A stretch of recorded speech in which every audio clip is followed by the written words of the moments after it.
Gorbachev was hoping to gradually reform the Russian economy. In 1991, Gorbachev was invited to the G7 summit in London. He was hoping for financial support for his gradual economic reforms. Instead, he was told that unless he embraced radical shock therapy, there would be no aid at all. That's not a little close. The next month, there was a coup attempt against him.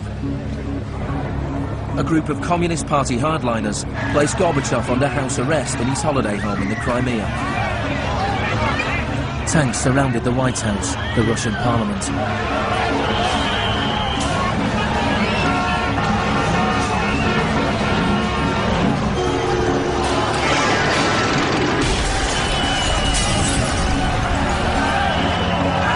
Amid the chaos of street clashes, it was obvious that to reinforce their position, the hardliners would have to resort to violence. Such action between the people and the security forces has not been seen since the early days of the Russian Revolution. By dawn this morning, amid a sea of debris, it was becoming clear that the coup was disintegrating. The Russian parliament building was unscathed, the military had not made their move. Inside, Boris Yeltsin was more powerful than ever.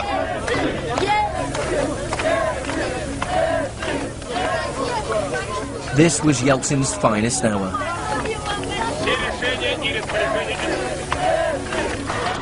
Gorbachev was released and he returned to Moscow, but he had lost much of his power.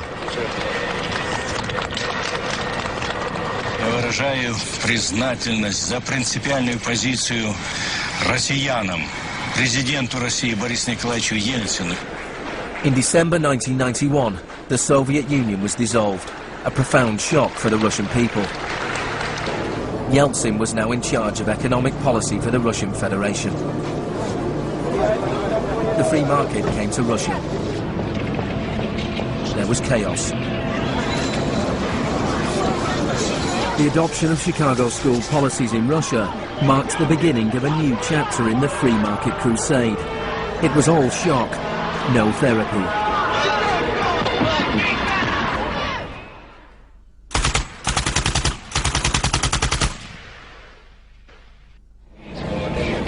Despite the public efforts to promote popular capitalism, the reality was a small handful of businessmen made vast fortunes.